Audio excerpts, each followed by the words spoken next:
God mara kanya mara ano kanamal kwarana Yesu takel ki yagbal no kundiat yukudi yutin meme ajaw naka anda morun na bulden shul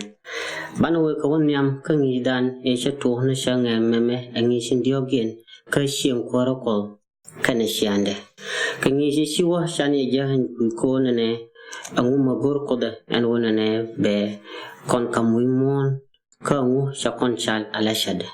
wala bana we ka won yam ka shin kwaro ko kana shiande kan wale bana wa ko piko bana wa kamin chal ke ka shiran dura ko bana lara chiran kai dura daga tene tun wonti labe niya anu no bana we ko won yam akana no won yam goriya wona bana won yam ko kapal pal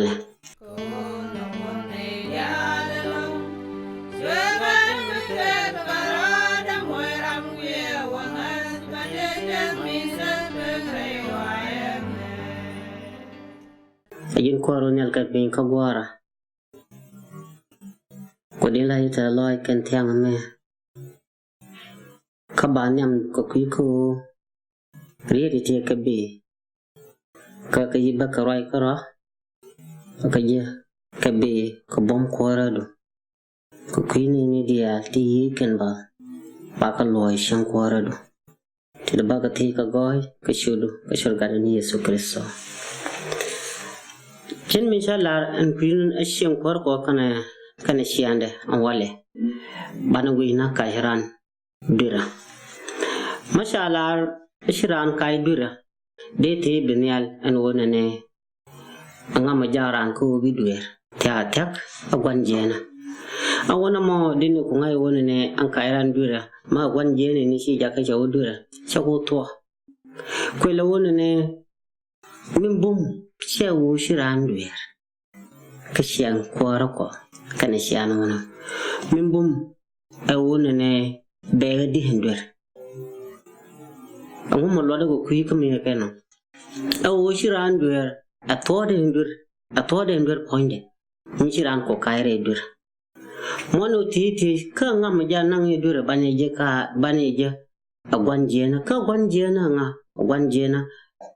angel la dangu majana ko ne bishum ko baran be banang dura awono bana loy na jaw no go da ne tuoro de tinin dur charme la na ka tuk angi shame an wona ne muguri je an wona ne bitobe ngai loy no gwa da ne tuoro de tin ndadi ko bana to dura be didi bana loy no ko gwa da ne tuoro de tin agwan je no pon go no banya ngas anga kala de longu kan mu jaye ko ne baran be nang dura I want to ban your kulanga. You know, Kokimi again or no. Banyang has own one a one deal upon them, Unquala Shola, one jen, he then shola Satan, yen, angel, Nakutukade. Angel ka angela, tia shakot. Kabai lang as a conjulo take angela than the Tishi shoot kin chakalat. Ray Bible one me, Kayal Nandi to Candial. Tamo, Kalade. Tamo kalade ajan angel ke angel dan die ti samuel la rakot no ko do dara gwabo di yo ngai wono na angel dan die to ko ngun ti lar ka kan ko ki ko muti ko bi ko ngai yo angel mani no bi ben ke ji angel no ngi no ke angel mbaba lo hana ji ke angel mbaba gang na ji ke ka angel ko ken ti samuel lar re yana bi ko ngai ba no ko kimi ya kan no Guru na bakavni Angela Kelm ko changina kan wala kan lerkian bakavni Angela Kelm shal ke gwanjena mi sisiam ko ko sheparwe panata da banya gush jana nga ponde kala de longu kangu je jako na seben asharan sheba jaka sheba nangira ko bani yangash ana Angel Mil lawan jena ponde anga kala de long bani wuje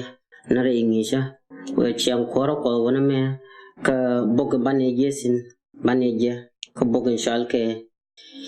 Ezekiel shoka jandaro wi badak bani to na ka shoka wal raw bawoto ka wal badak awana ma bawa hama da mat ku ko bani kul ngai angel ma point da nga kala de along re teka ka o ba duere adidi ka shan kwar konyal bi ngai o angela kan ka shahna ke kana wana wiye ka news shoka kel ka de ngwan yen ke job choka janan dog wi badak kadi jandaro jandangwan wi baro je na jala kan ka shahna ke kana kame karana sha umalat ke ken taga gwadara taka anjala sharme la diwon ka anjala take tara makallade anjala me kule gwan jena jan anjelen ga lade karade kani en kan anjala te shariya la ka kut ko ne ba kom ko ba gang kan ka baro ka kom ko ntesin kan ambaro me ta kom ko pin won me la gang me la te kel ka gad Israel la gang angela dangwan knyal tong mi kan ka jalan dadi kajan poinde anyen kor angela kwano wo ka re kwena danon me bane kul ngasho anguma la de long kajan poinde anga poinde Ezekiel choko jandara wi badak kadi wara udien lara ye garan kadit para ka kui kwa da lara yewu meme lara kwa nikot weyi shikon nu mathok matyan kapal karung wade karung goide tire iden ilaka kwa kashirokum kapam dial tindit kogdien min mal keneminte man megoa kamin tok kenemin guir kamin toch kenemin riau kamin thiang kenemin dar kamin yan kwak point du dial keda shakar yalaka ni me kanji ni shak angwa mo nakakat wal wi raw manay kadin wal wi diogen biyejan wonene poinde an angel poinde ne me karana kai dura biyeja an wonene teka raw tigo ti kampaje kwar kaja me bode sikudalar ne jin poindu shirong nusina siang maga kui pala sharma do binan impal kaje do maga madela do mammo madara bo kapal adar la bo pala ko yu barode kal lara pala nangwa kayen bar ngoda ba chetiang kagoy ga poinde kayu barode kapal adobo nan gorka kot ko kiko ne kon ma banarandan kwan ko bakon bos la gore je wonne ara woto dekatesin what wadalono what atashianga do kamun nyuzina what katashianga kan nyuzina siang maga kabodi na nangwa kapal kan sheng to go engene nan ku gwala chuko ne bayi wo kwan ene ko kiko bikabo ne kwan kene ya kwan ne ko ko ne be angel dambaro bakabo wi kwam tong mi enyen dun ko ne ta ka what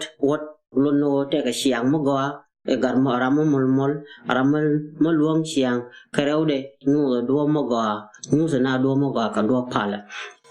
en do mo darolor ka kon ba kon juwi mon mi ko dalar ne wale bana bodan bane kwan dara go den ye goro din nga sharamo arama luang rode ke siang udade ngodu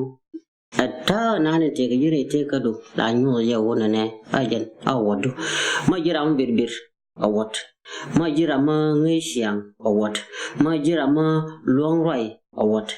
kama jira mo luang siang ko luang pal awon mo de kolara anene raw damandan ma sharon ko ne bakon boss re sianga gwana tungwan la joje shane gwana tungwan ko ne awon ne baran kwan tangwa na shaya kwan kanyen do ma shaya kwan kanyen do ma chanyo kon ko le kwela won ne an do ma cha kwan na anjela me kar ne duer anyen do ba goro no bana kwan na dia man ram me shanka kam ko rundan dok chan yang gwa na tungwan ma shawo na kwan karan ko na bana bo di je kuin de kuin ma bay ma di ma tare da ka ga na tungwan tangwa na nyi na no ko ko ne ba baran aba kwan to kwela wona ne kut che gor ne ma ban ranan kwan ban kwan kanyen do ma shenyo ne ye re te ka re ni she da wona me ko kuya mo kut che kon do mo ga kan je la me nguda karna fe re dura anje do be dan e sha kwan ni chele na larba ka timothy mai go no ban ranan kwan ara mo ban yang ai wona ne ara mo go che ma ko te ga shekel luong shiende che yu sha kanok ka sha gwanga ende ye to me ya ka je biya ko ngai orama ramo luong rode luong ko ne banya kambo re la da dan ani do bana ko na cha na da ko ka do bana mu ko ngana da ko ngana ka tu duel ko ngana ko dol da ko ngana ko ne mar ke kara ko ngana ka nyen do mo ka nyen do ngor ka kut ka kon entadi bawolong ka gam to bolun jaw bana ngi dan bawe ka wonya apol di yesu kristo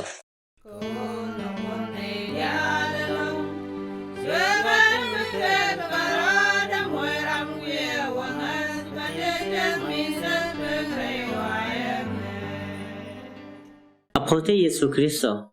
Bana we ko nyamre ngi dan chen mi chan yin yo njen dun ko ne me kam ko ya gwa me akam de ka do ko chana nyos do ko ko no do mo ga ka kwi pala ka wode nu lo no ta shenga de bana wo ka de wal ngwandien shwe ku we ka shwa jilei alagang ka kwi ka wo binagang kashuri shute no wi pam ma elro kashuri jal kerei pam ni tindit kodien kashuri til bel rei de do nako ne ke shange shake neje eshu maname shadwer je kaje awana mo ni wana mo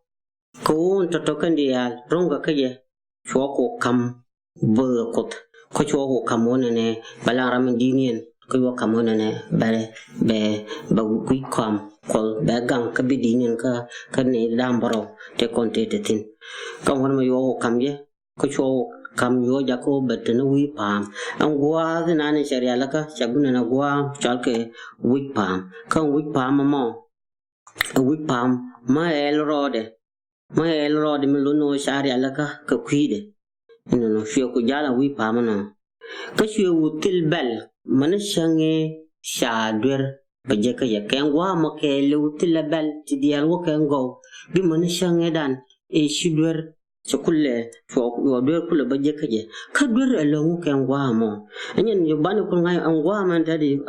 ka du wal bakelen bani kulugush endwer benika ka twoe ididi kaka dun wal bakalian ja kulu wana na rai kwani kudiyal rai kwani ko ka tinwan shutiang na jin kalyak kashuri duer kashu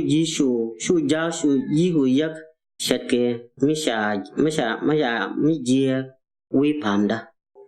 kashu jak ingangji tokrar rai pam tindit kodien awana mo bianga yanyen dun ko ne meja ya ko shedwer ko wadaro shebudelia jan choro de lyak ka goye udam mete ka je ko sha kambo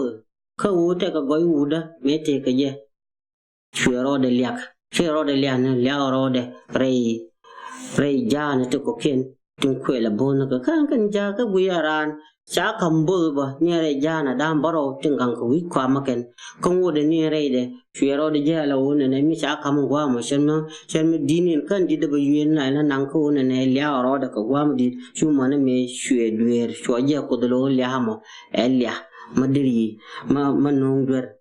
ko lia ponne makri nang ka do mo gwa dare ji nong duer ino chairman me shi je ngwan je no won man tari dor kele sa je ka ja karana akana yorfen e dor laka mo me ya je ka ya ko shu ko de ko yorfen wi pamde shi ko ja ka angela mo shi ya ko yorfen e jeni fo wal baraw den ko jen shuri ro lyak ka goidu ka shuri palo nyon ka kui wudado ino an shaji yorpin ka shuwaji lapin niam kware ka wo bikaji nen ka gwa mo me shanghai ko da wona ne yen an liya an je ni nanin shidid ni na lon kaje ka gwa mo yo ko de ko goro ni wona na be wosh rejana ka be ko yorpin ka kui ko na ne be wosh re la de she ko no ka she no re kwara dia ko ba nyos be ba ka nyos wona ne da moru me mila ta bolna li hadama shala li hamishma mimma gwa antadi mu ba ko wosh we come in an tetin ba we come in an tetin and why do we come point the anya take real Wan tin wan rai shang na kon tan masharan jo ne jin shang kor ko khari gor ko do mo ga jin tadi abi ben pen ki ko ne shida wo ma shi shang kor ko yi bu ko do bo na wan tin wan we ko ne tin wan e we ko ne tin wan ne ka da ko wan tin wan la sheng ti je la bakare na wana mo me yi gwa ben ko ya jo jin tadi ali hadin mo te ke je kana goi du na ne ya kam ji kut ko she kam gwa kam mo ya kam kom chai tri ko wat nyan wat na kam kom ne shang goi kana lia an lia du mo she le je wona ne she le bu shala ma di do an ta di wo chala lia ma je she nge lia hada ne kam ka ji kut ka che wat da na kam ka ji kut chala wat ma le ni ka ti je ma she ni ya ka ne ti kon ni tia kel kana ja da kon tia kel e je an ta du ba wo ke shi bi la bo jin bi ben pin kan gwa mo made korno dara wona ne shelo ko ye benpe ne la no wona ne bilwa koro da dauna e dun ko ma sha bo yojin shan koro ko ndari shi gur en shanga to shi ke shanga mo bo ma shenge no jin le nyuro ma ko shi da ngono ti wi kam ko ngot de ko la ri talan ma jin nyuri ko ko ne to kontin timbere ngata mo wai ne la rin to ko ti wi kam ba ngasinan mde ngona ko de ya ko kwi ngo jin bi nyur ko na tin ngwan Jelo ko ne shaka da ka gwa na sin wan jelo ko ne shaka ngangar ka kwi ma ko ni sha kon ko ne dara gwa long mungu di ma sha yo nyure ko ngod ma ka bi ka bom ngwa ma bi ngod ma titin ke lo shi tin ka bom ko titin ka bom do yene wi mon man tari di ranje ya yo ni churun ko dam di ki ru dam ba ka ji ko to bi kom bi campaign bi ro di je ti ke re mu di kana tangwa na bi bala na kur mu di te ka tam na dong cha bun ne an ko ba kam ji ko run wan ta ta na ta ko run di jaran jok ta ko ma ya jo ne shi dun ku ji ko to ben pin sai da man no ka no an gwa na ne cha kam ji na ma shi bal an wo da mo ko yesin an ko ma ta gi shi ko na ne ne la ko da chala ko le jin yira mina ne nguri ya ku no an ta di ko ni ja kon ku ko ne bane mat bane ben shang ko ra de bi ngai wona ne ti kon ti shal nok ko wona ne bi te ka kon shang kwara tina melono on tadi an gwan jena kar an dure shetwo ko ko ne she ben ka adam kana i fre ka iden ko shaka ba mer yen cha kon duer akar na ben kake an to ti dara ko ne na ba ka ba mer melono yen an poinde she duer na re shang na ke ka ko tong mi adam kana i be ba ba na ka fin ko kan yu wona bi jan dun ko ne sang yu kwala wo yor ke pin ko ne ba wosh re kaka ka jole shi anjala tun wannan kai Angela tung wana kan shwe kalong ko ne bake kanyu so ko warau kadung wan dien mi yeje ya wona na ya Angela tung wana kan shwe ka gol ke jole shwe kan nong pin ke je Angela to chal ke ka Angela tung wana kan ka chi ko chi roi ko ya la ran ne kan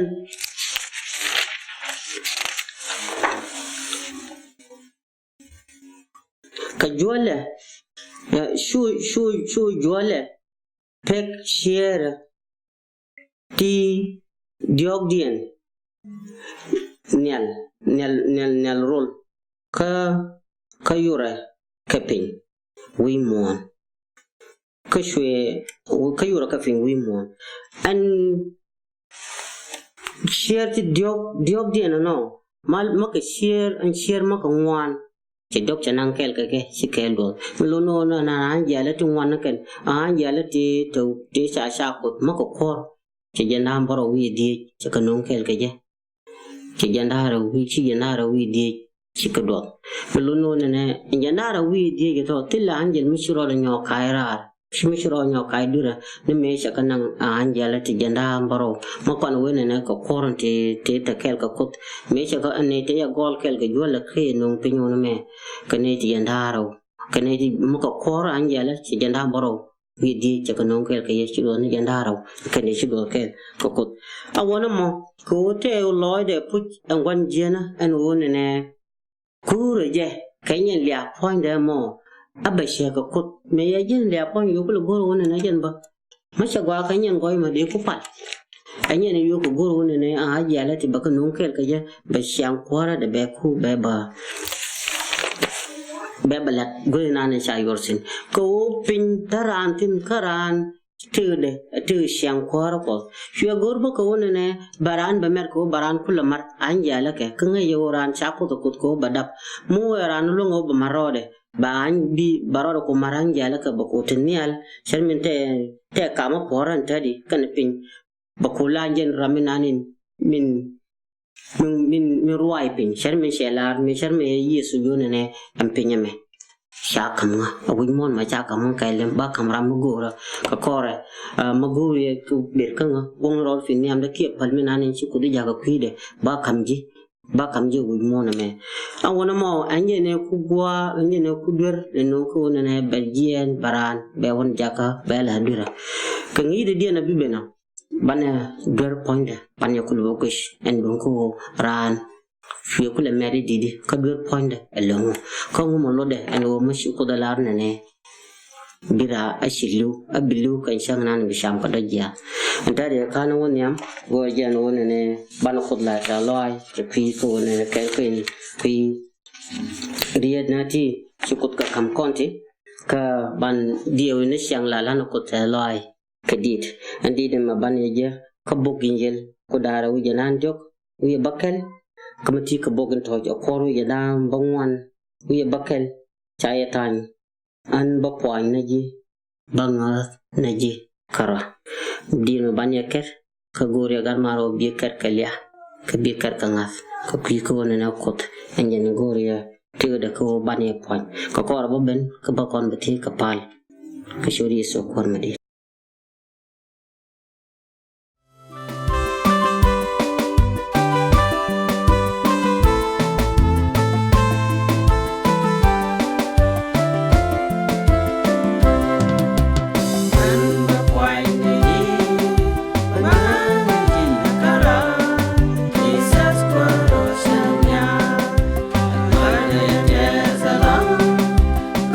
Jesus,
te Yesu Kristo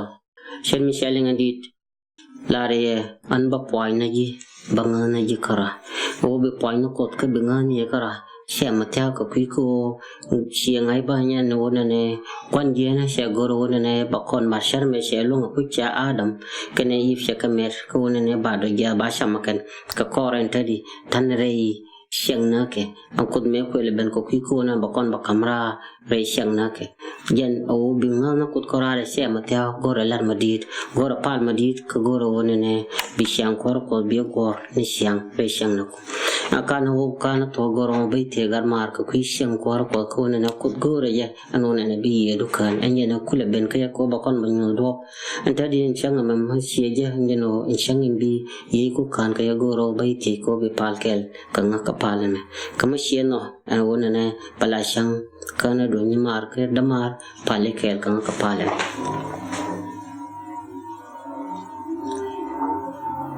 ko bila ta loy ken tiang me ti dial ti yeling ti chakangas ko angkan tingguri ko baling ko dina ko gwa mo bar sharada na ka syang kwara wala syang ayangan gwan gweri kedua ka dial sya ka syang ko din ba bare ti balun syang kwara do luanga ko kui ko gwan jena jangan bila na nyolo jaw ti dial ba ka tish ka goy ka shud ka dunia Yesu Kristo enta de bapal ka bana mal ko da kon dial pal pikwar ye poth ka ba ye yuf pikwar nyal boy da kam ye ka ba ye ti pikwar ye kamal wal na kundial ka shur gwan ka gat ka ye me boy patakel ka ye temani entadi amani dora ka shur Yesu kormadi inona